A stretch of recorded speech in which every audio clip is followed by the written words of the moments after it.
Well, that was interesting. It's the new auto intro feature, which is it works a little bit slower than I thought and hoped, but it worked. But now I Hey, know for next time. it didn't crash. I mean, if anything else, we're running good right out of the gate. Hey, that is a plus. We are both here. Thanks, guys. You're watching RPad TV. This is Mac. I'm Raymond, and tonight it's going to be all about the Lord of the Rings, The Rings of Power, Season 2, which wrapped up last week on Amazon Prime. Now let's do some quick background, Mac. What is your background with the Lord of the Rings franchise? Were you a movie guy, book guy? Uh, man, I try to do this the short way. I never read books, like not until I was an adult. And it's funny, my wife always grieved me about that, and eventually she got me into reading Harry Potter. It was like my entryway into actually bothering to read a book that I ended up enjoying. And since then, I've read everything. So I've gone from like both ends of the spectrum to now I try and read everything I can.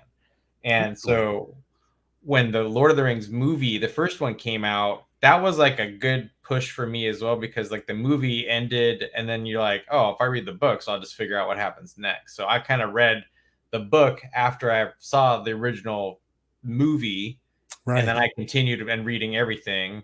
And then now I do both. That's fantastic. For me, my intro to Tolkien was The Hobbit in grade school. I remember I was at a Sunday school type of thing, and my choices were read The Hobbit or transcribe the Bible. I'm like, that's not a choice. I'm going to read the Bible. Well, I mean, Yeah. Actually, so you are taking me back a little bit further. Technically, my first ever touch point with Tolkien is some neighbors down the street. These kids had the Hobbit on the big laser disc. Yeah. And I remember watching that with them and like not really knowing at the time how important or cool or it all was.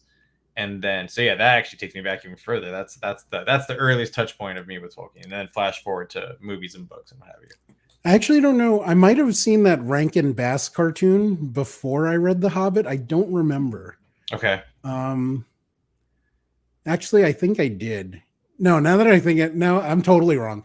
I remember there's like this stop animation Lord of the Rings thing that my dad took me to the movies when I was younger, and it scared the shit out of me. Yeah. So that was actually my first. Then The Hobbit, then the movies, Peter Jackson's movies are fantastic. I didn't like the Hobbit movies as much. Right. Fun detour for a second already out of the yeah. Is when the Lord of the Rings first movie came out, my wife, my girlfriend at the time, we were dating. Michelle and I were just dating. And she did not know anything about like sci-fi and fantasy at that point. Like it wasn't her thing. But so when that movie came out, she's like, "What is it?" I was like, "Oh, it's like a romantic like comedy. It's like the Lord of the Rings, right?" And like so we didn't like she didn't look it up. We didn't like we just went and then she's like, "What the hell is this?" About like 10 minutes into it. But we sat. She's total trooper. Sat through the whole 3-something hour movie in the theater for like on a date night. And that's love. But she liked it also. She was like, that actually, like, as much as it was not what you said it was certainly very cool.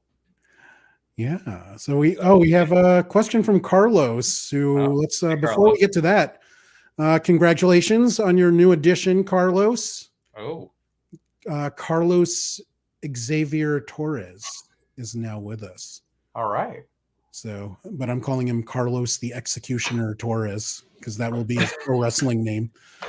Did you watch that horrible Hobbit cartoon movie? I did. And the Rankin Bass Lord of the Rings movie, which had this horrible bard that sounded like he was singing on like a drying machine, and he would be like, okay. Frodo of the Nine Fingers and the Ring of wavery voice too.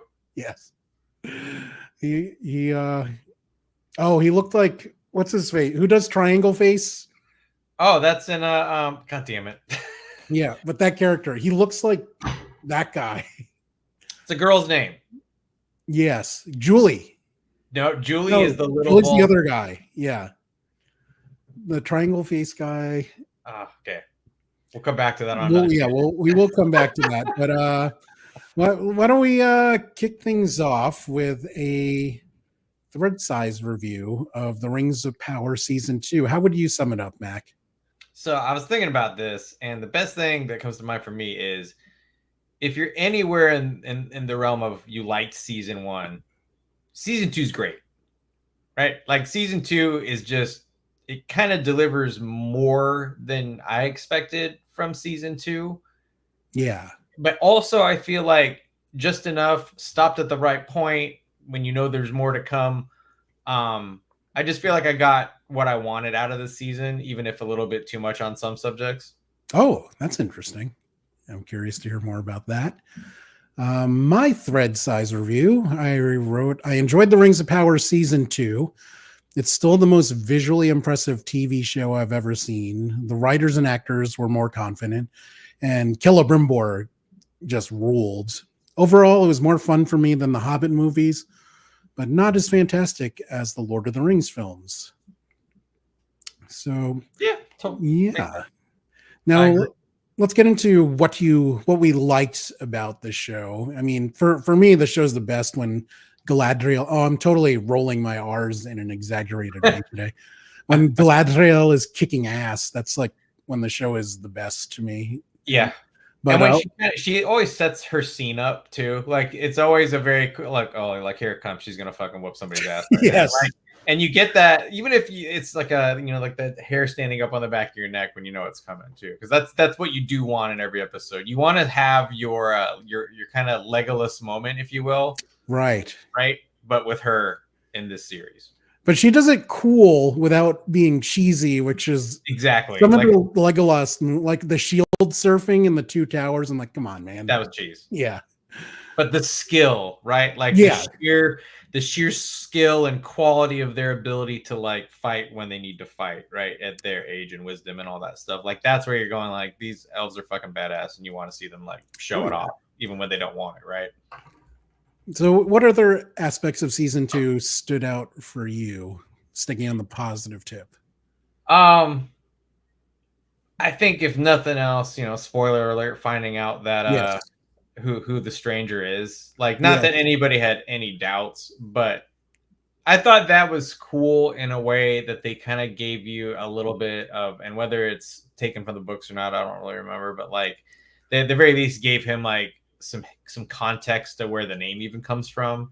Right. That is new. That's new. Okay. I thought that was neat regardless. I liked it.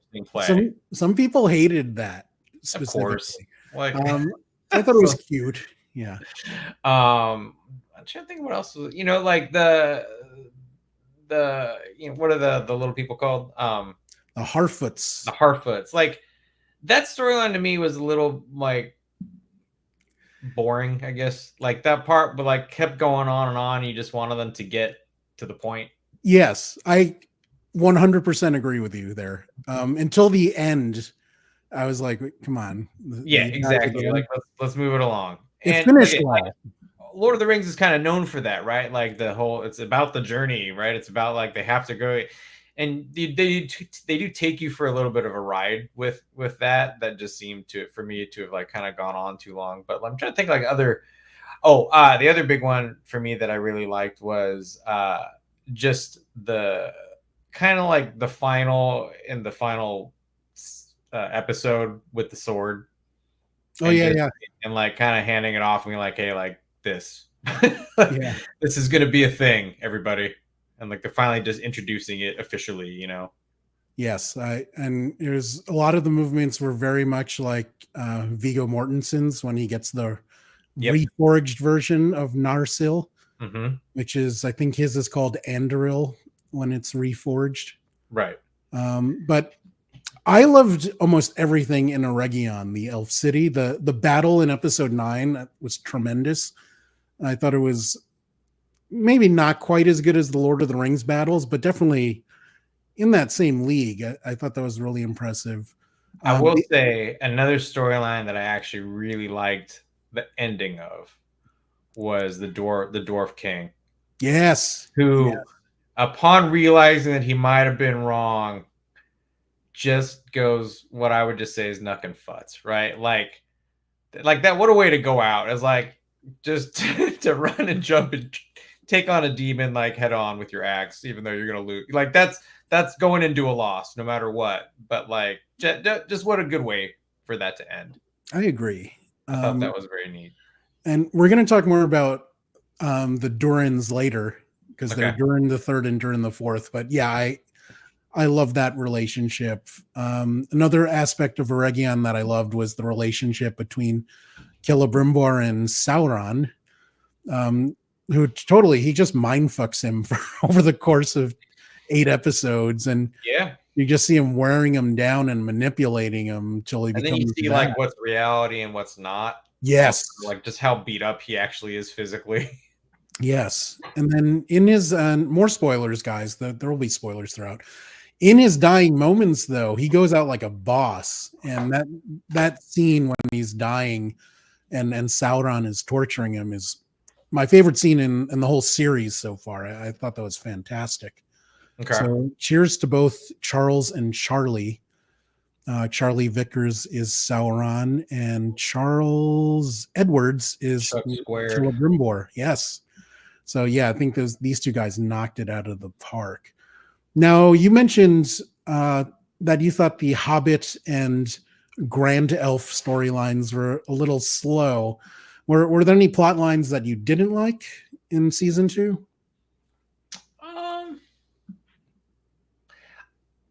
I don't know if I think, like I said, I don't think there was anything that stood out to me as like in terms of like a narrative that I didn't really like. I think the pacing for all of like the little stories they're telling, kind of, you know, one section at a time in parallel sometimes. I think the pacing and the length of all of those, again, to me, like this season felt good to me, right? Like every episode ended at the credits where I go, oh God, like I can't wait for the next one, right? Like, and that's what you want. You want each episode to kind of make you kind of drooling and waiting for the next one to come. So that kind of got it for me. And I don't really recall like a storyline. There were a couple scenes and things like that are to me either off or confusing or I just don't get.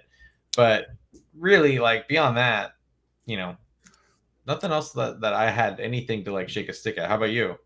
I enjoyed almost everything, but I enjoyed Maybe you'll remind me of something I hate. I enjoyed Numenor the least. I don't like that guy's hair. And well, his eyebrows scare the hell out of me. It's bad. Yeah, it's he looks like a man lion. But I just thought his character was, and he's a great actor, but I thought that what he was working with here, he was just kind of one dimensional. His son was a dick. The new advisor guy he brought. Yeah, I hope he gets stabbed. Yeah, so whenever these guys, I'm like, these guys all suck. So I read a thing the other day though, and I don't know if you know this, but it says like the 9 of men, right? Yes.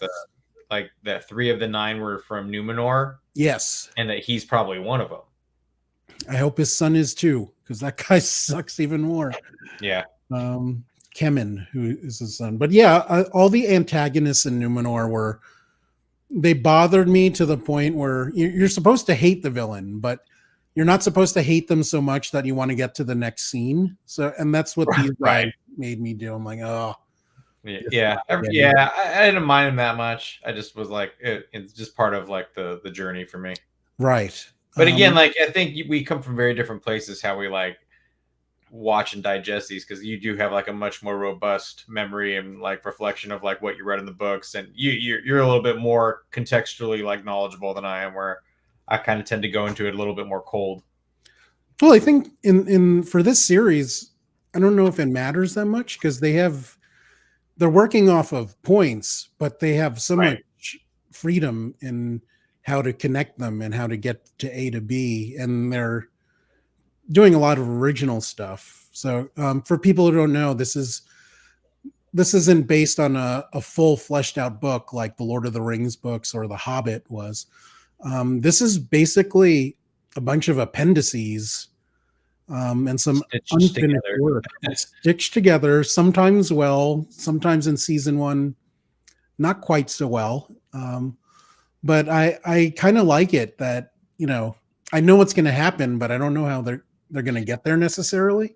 Yeah. So that's fun for me. So here's a plot thing and a narrative thing that I thought about the other day, which kind of is applicable here, is to me, it seems like season 2 ended with something we've seen before. It's kind of frowned upon, which is abandoning little people.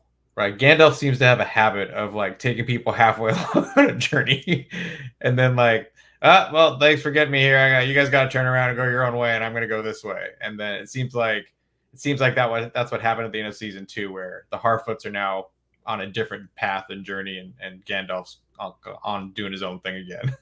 See, I interpret it as Nori telling Gandalf to piss off. Like, I'm gonna do my thing with my people. Oh, I didn't see it as that way. I just saw it as like, well, his journey continues on this way, and he's got to go do it. So yeah, that's funny.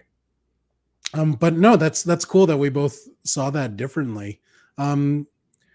Which I was happy about in some ways, because as you said, for most of that plot point, it was kind of a drag, but it ended well.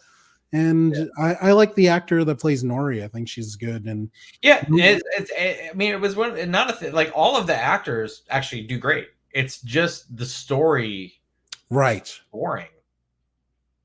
Like, but who knows?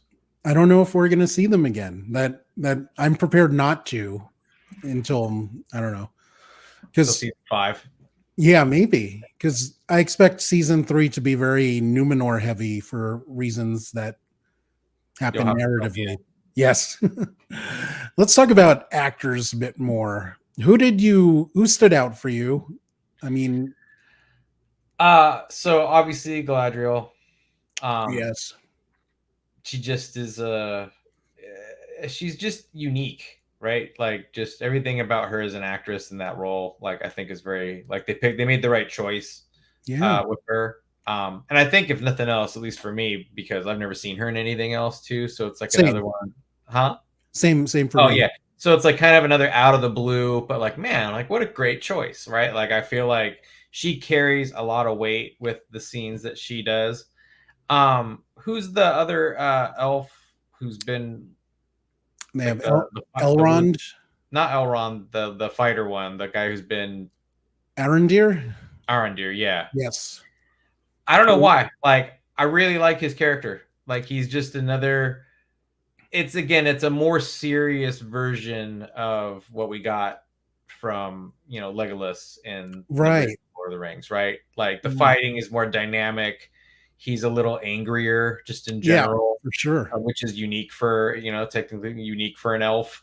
Some people don't like that he's a black elf. They call him a blelf. Yeah, well, and like, it's a book, dude. Yeah.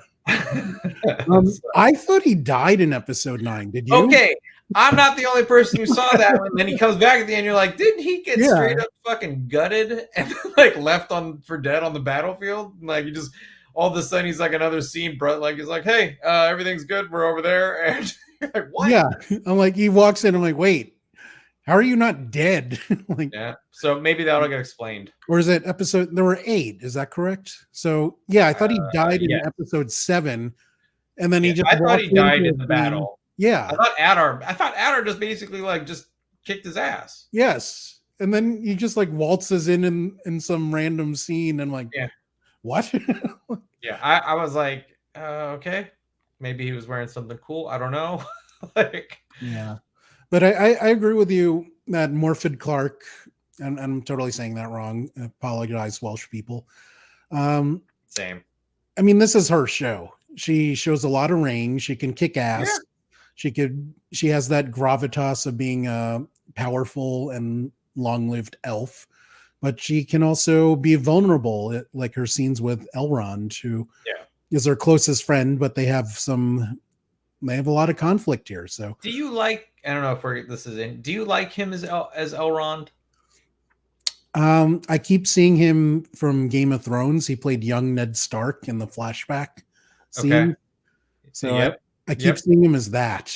I don't know. I mean, kind of, because Elrond in the movies, I always see as Agent Smith, no matter what. True. Yeah. So I keep wanting him to be like Mr. Aragorn. Right.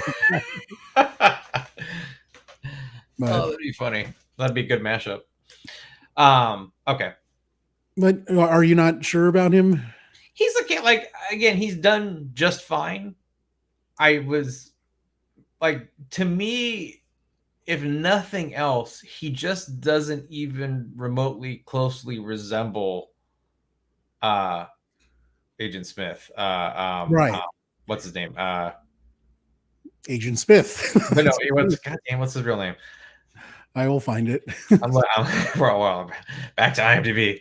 Um, Hugo Weaving. Hugo Yes. Weaving, yeah. I feel Like I just feel like maybe they might have tried to get close in terms of just physical appearance, in terms of I don't know, maybe you could get both. Who knows? I don't do casting. I'm not in Hollywood, but like it just right. seems like they could have gotten a little closer. Aside of the fact that he doesn't look or sound anything like the Elrond that I remember, Right. he's fine. They Whereas Galadriel, I can make like the and more, you know, more, like you can make the leap. that's With a closer, her and Kate yeah. Blanchett. Yeah. Yeah, the guy Blanchett, Robert, what's his name? Robert something, who plays Elrond, Robert Arameo. Yeah, Yeah. he does not look like you. He's got the wavy hair and he sounds very different. But yeah, I can see that. But He's got a shapelier head. yes, they actually make a comment when Durin makes fun of his hair about that. I don't know. They're trying to work that in. But like I said, I mean, that's more of just a physical appearance based on what we've been trained to kind of remember and think. So to me, it didn't match the way, like at the very least, I could make that jump.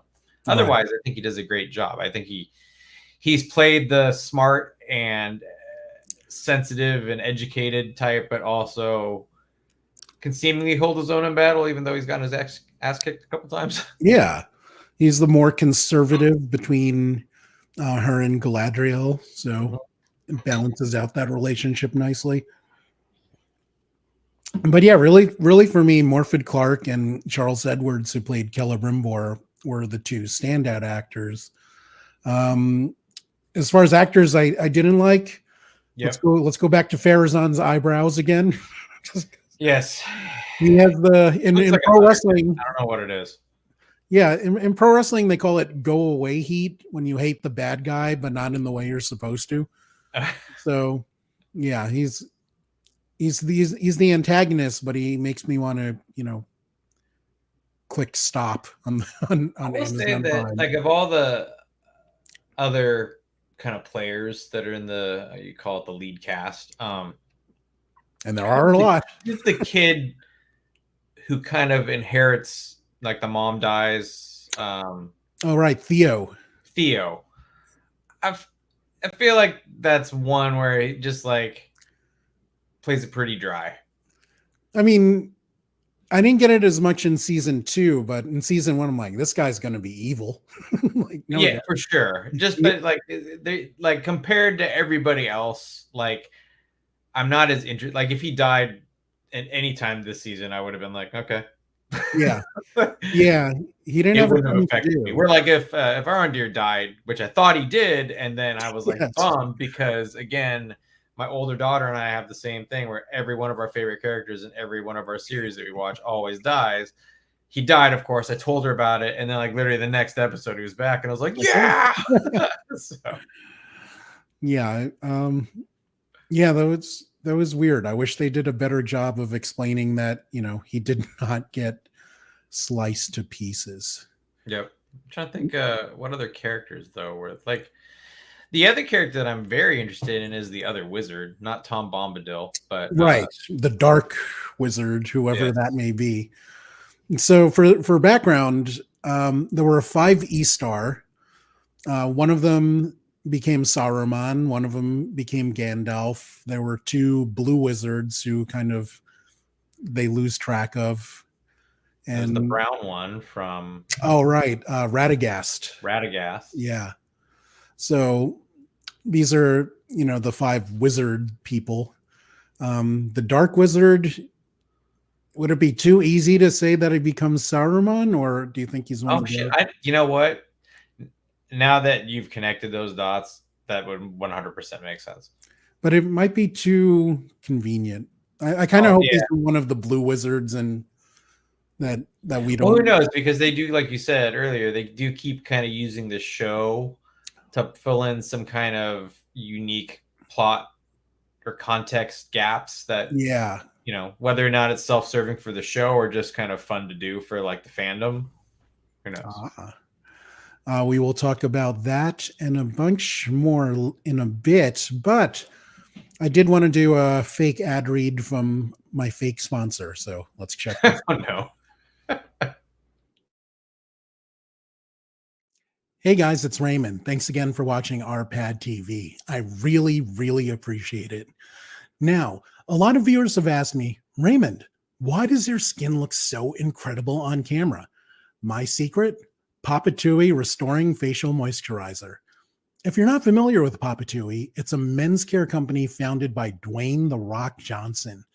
The company offers soaps, body washes, shampoos, facial moisturizers, and facial cleansers. All are backed by let me see, what was it here? Result focused formulations backed by science. I mean, it's science, so you can't argue with the results. And speaking of which, 98% of the men that have used this product have reported that their skin feels hydrated and nourished. The other 2%, they're probably liars and thieves and thugs and AEW fans, stuff like that. So you don't want to listen to those people. You want to listen to the 98% of the men that know what they're talking about. Hey, if it's good enough for me and it's good enough for The Rock, it's definitely good enough for you. So check out Papatui Restoring Facial Moisturizer, available at Target stores across America. Aha, I used mine today. So we talked about a bunch of the character pairings before, and even beyond the acting performances themselves, there were some really interesting pairings that I think made the show. You mentioned during the third and during the fourth how they had that stubborn there's stubborn dwarves. A ring of power comes into play, corrupts during the third.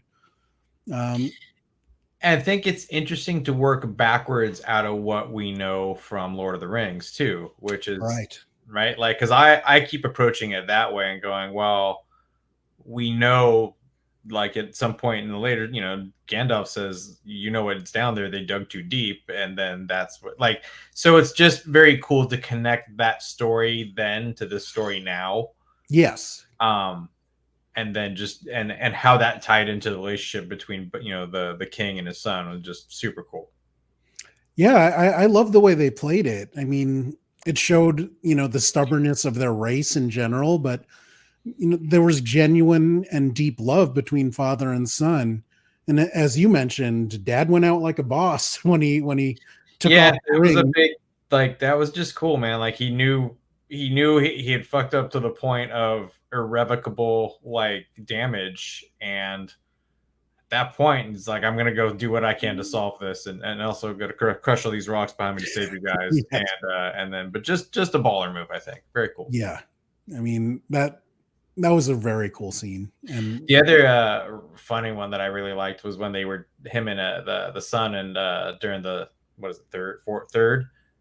fourth, and his wife were basically just like, we're gonna block this tunnel, and anybody who comes near us is getting fucked up. Like, right. That was a very cool, just like, nobody's gonna fight her. Like, yeah, that's a losing opportunity. Yeah, Durin picked a great wife during the fourth, so yeah, she kicks ass too. But all those pairings between like him and like Durin the fourth and his wife, Durin the fourth and his father, like the father and the wife, like the way that whole family dynamic played into kind of what happens. Yeah, and it was again, I didn't know or expect any of this from my kind of background, so it's just neat to see this all kind of like coming into play. For sure. This is obviously the Galadriel show. So let's go talk about some of her pairings. Let's start with Galadriel and Adar, who they have a contentious relationship. Galadriel becomes Adar's prisoner at one point. They talk a lot. They have a misunderstanding. Yes. But they seem to come to an understanding at the very end before Adar gets screwed. So I don't know. I'm still a little blurry on what what Adar's goal was and what Sauron's like. So, am I correct that like Sauron's goal was just to kill Adar and take his army? Yes. That's it. Like he's like, okay. So that is literally the sole existence of the character Adar in the show. I mean, it's conveniently as a plot device, yes, but Okay. it was also showing like how elves could be corrupted. Because he's also, I think, him and uh, the elf with the boat, Kurdian.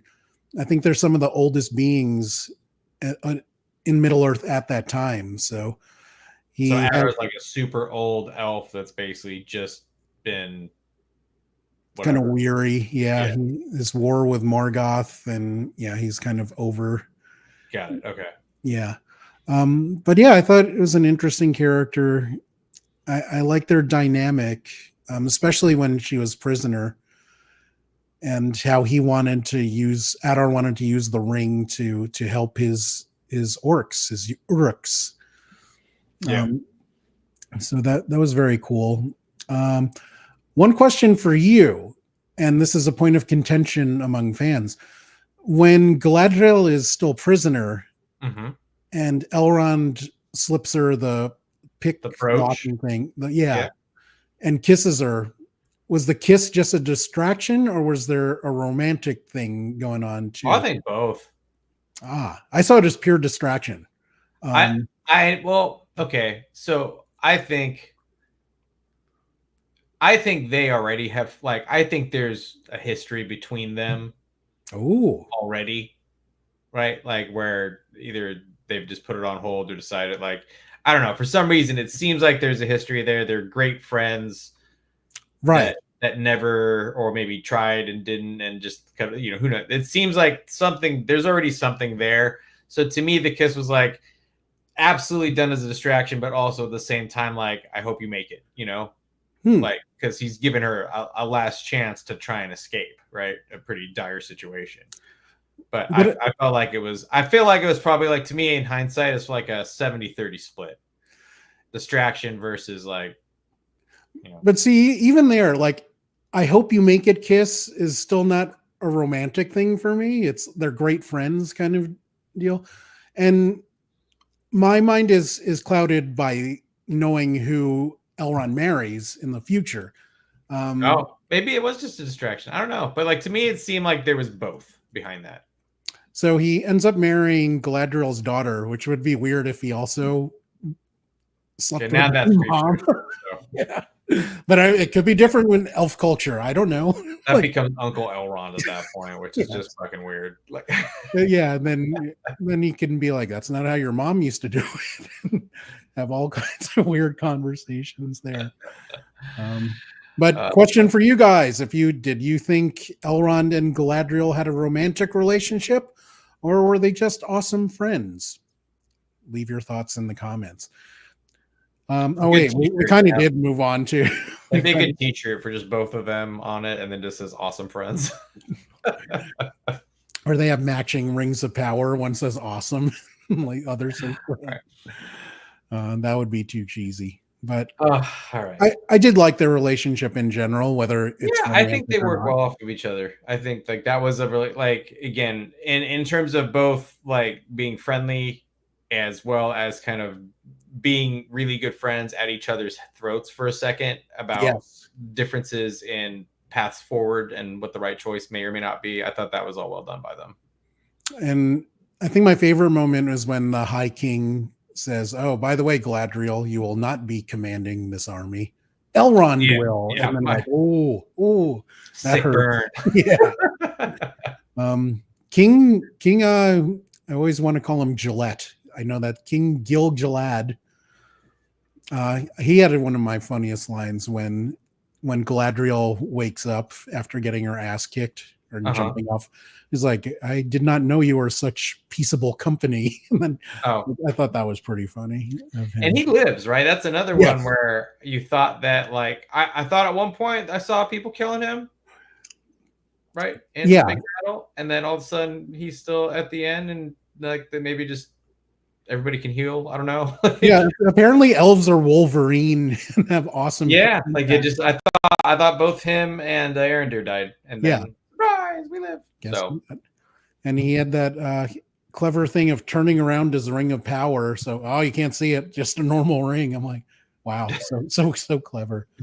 okay, so Celebrimbor and Sauron was another character pairing that you want to talk about. One more, Galadriel and Sauron, because they had the romantic thing in season 1. Yeah, and they touched on it a few times here in Yes. season 2, and I think enough, but certainly like they stayed away from like getting back into it, you know. Right. But even though she thinks that he's blocked him out of her mind, she clearly hasn't, because she's Right. still vulnerable to him. And the way he's taking advantage of her, it's almost, some people have equated it to a mind rape. I don't know if that's going too far, but he is the master manipulator. You saw what he did to Celebrimbor and totally ruined Galadriel. I mean, and I don't know if people remember this from season 1, but Sauron killed her brother, which was her whole motivation. That's the whole mission. Yeah. And to make her fall in love with him, that's some powerful mind fucking right there. So, that's what they call a dick move. Yes. Yes.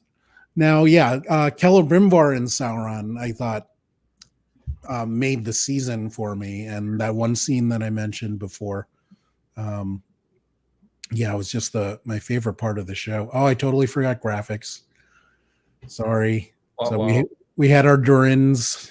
Oh, yeah. We had Galadriel and Adar.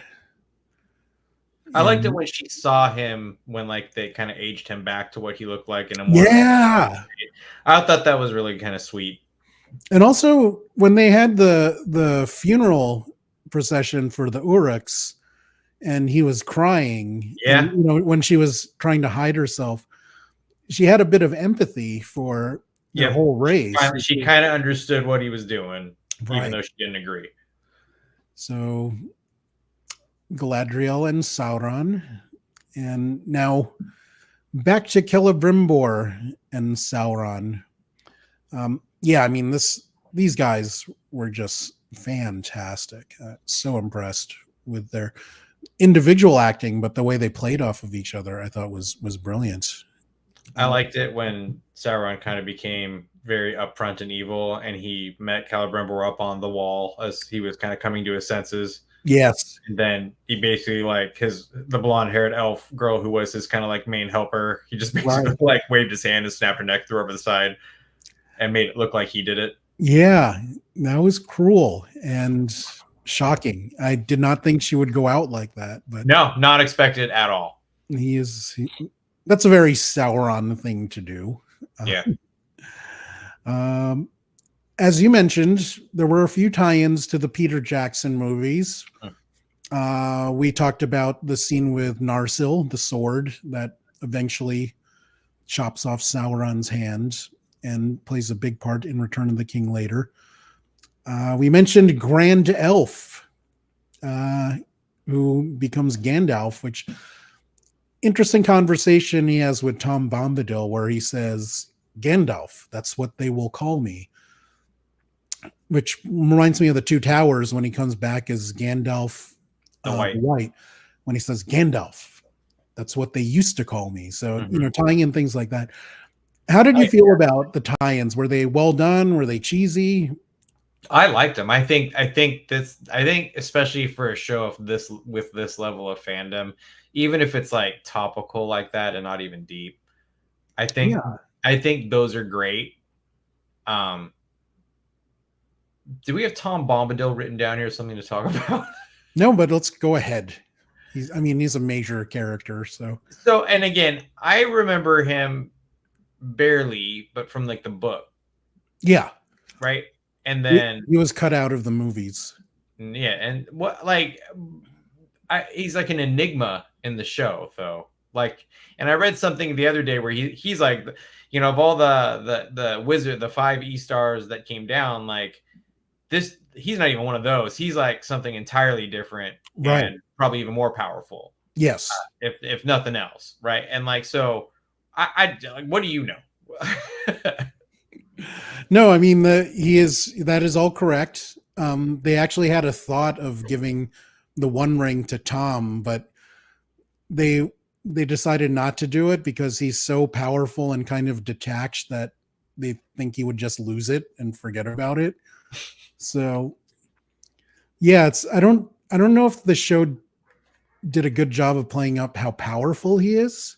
They did not. In fact, like I was reading a thing earlier today or yesterday, which was like essentially saying that like the way they had him in the show almost kind of like is a bad thing because it doesn't give any precedent to like who he is and how powerful of a being he is. Right. Right. He just becomes like I think I forget what it was. He just becomes like the mentor of like, here's how you get your staff, right? Yeah. Like he becomes that kind of old mentor, instead of he becomes the Merlin character to right. Gandalf's King Arthur kind of deal. Yeah, I don't, and maybe they'll get back to it in later seasons about how powerful and kind of weird this guy is, because he just seemed like this jolly fellow in the like, show. hello there, let's go walk and hang out at my hut for a little bit. Yeah, it's like, I'll make you some pot tea and yeah. Right. I don't know. That was my question. I was just like, I don't remember how to remember him. No, that's fair. And that's a great point. Yeah, I don't know what they're gonna do with him. And so far, he is not the Tom Bombadil in my head, where he's, he makes Gandalf look like a dork if he wanted to, and just brush him off. But he's supposed to be above it all, and which is the problem of why he shouldn't have gotten the One Ring in the first place. So that is interesting. I liked the Grand Elf thing. Yep, I thought that was neat. And like, again, it's just kind of almost giving you closure to a story that you didn't know you needed closure on. Right. In Numenor, as much as I didn't like that place in general this season, I like that they had the Palantir, that they had Narsil. Yep. I'm excited to see where they go, even though I didn't like, the stuff with Farazan, and especially when the eagle came and they're like, the eagle favors Farazan, and they do like the Farazan chant, and like, and then the octopus thing favored the other girl. So like, what's more powerful? Who knows? That was a very interesting like dynamic of how they made decisions. But I am curious to see what's the older guy's name who rides off on the horse at the end, like Elendil. Oh yeah, Ellen, like he's coming back to kick somebody's ass. Yes, right. Like that's season 3 somewhere, and if you know what's happening in season 3, just based on what you think, from feel free to let me know. But well, I mean, I expect him to kick ass in season 3, but he also will die before the show ends. Oh yeah, I mean they all will too, right? So well, I mean he's Isildur's dad, and if I'm remembering correctly, him and High King Gil-galad died together fighting Sauron. Yeah, fighting. So they show it in like one of Elrond's flashbacks. Oh, okay. Right? Like, don't they show that like where essentially I know that they show Isildur with the sword, the shadow sword cutting off his hand. I thought somewhere in there they showed like the king getting killed or crushed or whatever, or maimed in that huge battle. I thought they showed that, so I kind of had the idea he's gonna die too. But like, fucking what? Again, great way to go. Well, actually, this ties up to our last point of what we expect in season 3 and beyond while we're at it. So, yeah, I mean, next season I expect a lot of Numenor, because Sauron tries to.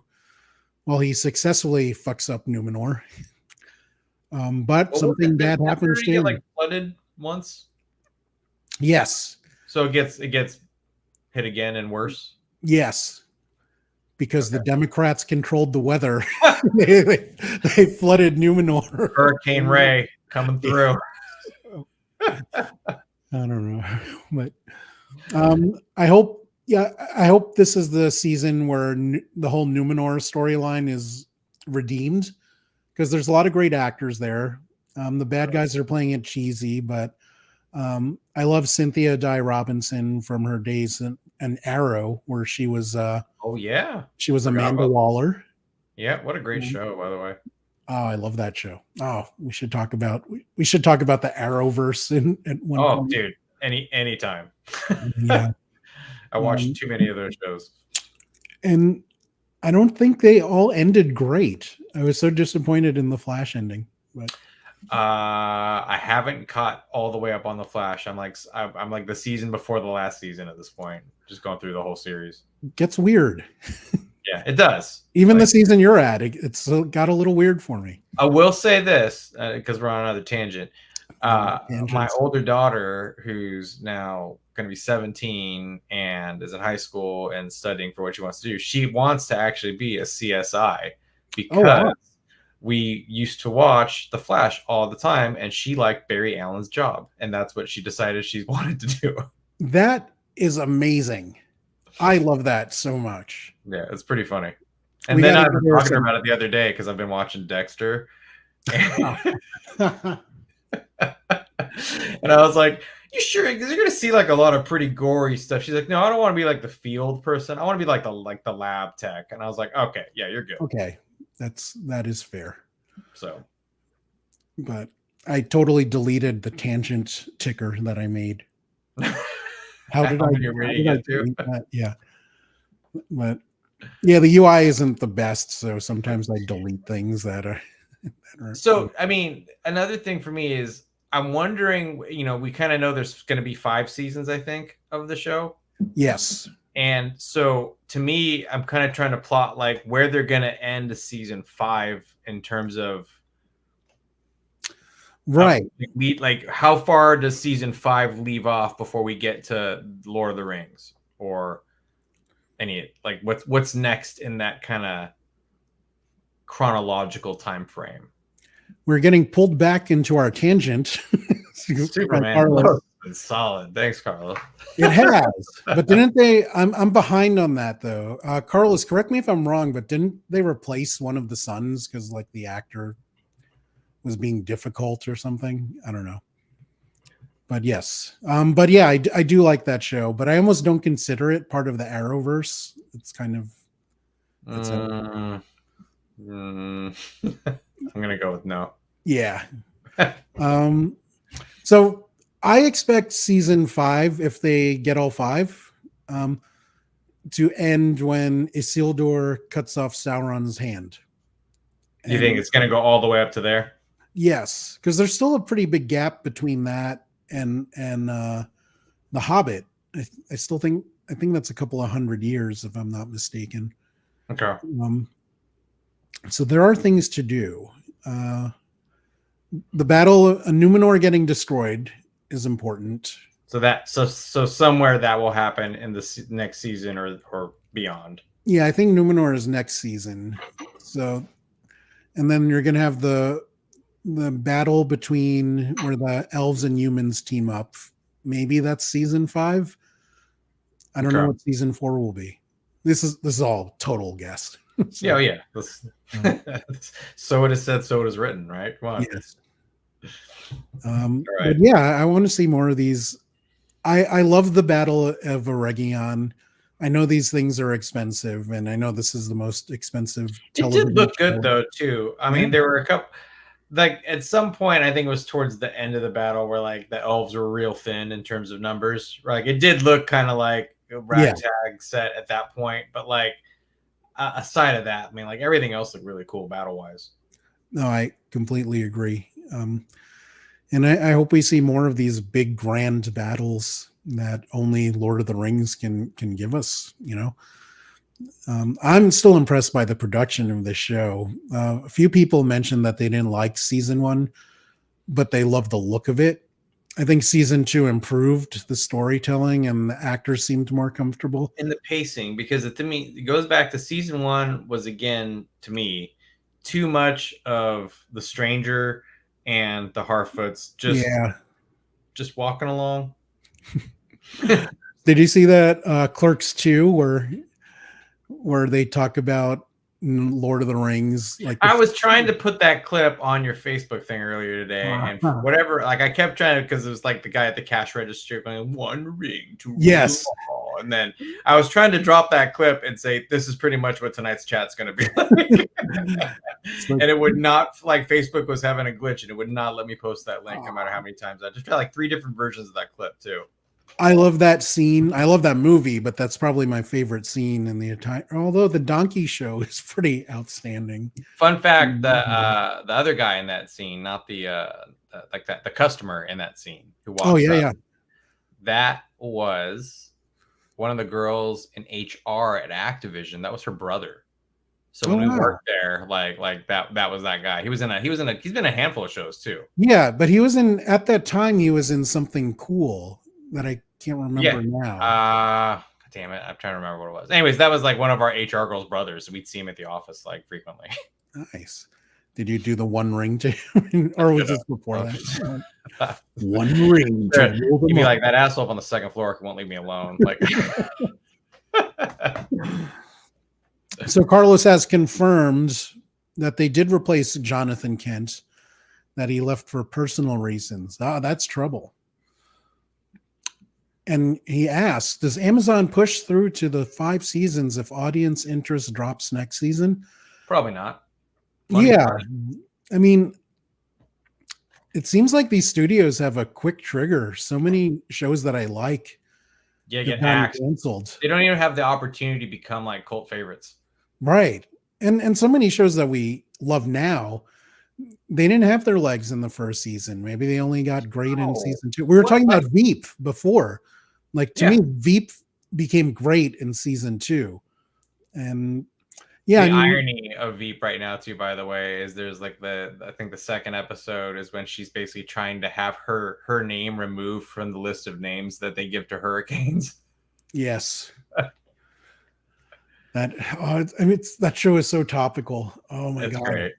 And it's almost I'm surprised I never watched it. So here I am. I'm just per your recommendation off and running with that now as well. Fantastic. I mean, getting back to Carlos's point, this year the Acolyte and Time Bandits, I enjoyed season 1 as both of those. I love the Acolyte. I'm bummed that was canceled. I wanted more of that one. That's very like rare where I'm like, I don't know. I think if there are a handful of the other ones were kind of cut short, I wouldn't be as bummed. But like this one, I was like, oh man, I thought that was like really well done and like so different and unique. Almost in like a parallel to when what was the Thor Love and Thunder? What was the Thor movie where Jeff Goldblum goes to the garbage planet with Jeff Goldblum? That's Thor Ragnarok. Ragnarok, right. That movie was so just different than everything else. And that's how I felt like the Acolyte was from like the Star Wars universe, right? It just kind of had such a different feel that I was bummed when that was canceled. Same. Did you like Willow, or did you watch Willow even on Disney Plus? I started watching Willow and I lost interest. That's fair. I enjoyed it, and I was bummed when that got canceled. But it just seems like studios are cutting bait really quickly. And I get that these shows are more expensive than ever. But Skibbity Toilet's been greenlit. So fuck yeah, America. Like sometimes I don't understand the world. I asked both my kids, I'm like, you know what this Skibbity Toilet stuff's all about? And both of them start cracking up. And I'm like, I know I shouldn't be saying that, but like they're like, how do you know what it is? I'm like, it's been in the news, it's everywhere. It's apparently like the next big entertainment property. And everybody's just like, what are you talking about? But my kids know. So there we go. Yeah. Anything else you want to see in the future of the Rings of Power? I would like them to explain how seemingly Galadriel has no fucking memory of any of this by the time we get to her character in the movies. Mind wipe? No, I don't know. Slip and fall, hits her head. Yeah. Has amnesia. I'm just curious to see like how they put that together and bridge that kind of gap, because it seems like when they bring the ring to and around and near her. She knows what it is, but it's like there is no depth of history there like what we're getting from this show. Right. I'm curious to see which humans get rings and how they eventually become. Oh yeah, I want to know who the natural. nine ringmates are. Yeah. Absolutely. Like I hope it's Farazan and his son. I want to see. I want to know the faces of all 9 of those people, so I know what they turn into. Yeah, because I believe in the books and the movies they only name one, if I'm not mistaken. So I would love for this show to reveal the other 8. That would be fun. And like we said earlier, I think now we know 3 of those are from Numenor. So yes, theoretically. And I want to see what happens to Theo, because he has an evil voice and he's a very angry kid. Do you think Theo's got like a big future? I don't know. I don't think so, but maybe he becomes like the 9th most important Nazgul. I don't know. You want to do Nazgul? Okay, come on. It's him. Like, you're the king of this little fishing village we have here, so you can have a ring too. I would like to see. I would like closure on how Arondir survived his injuries.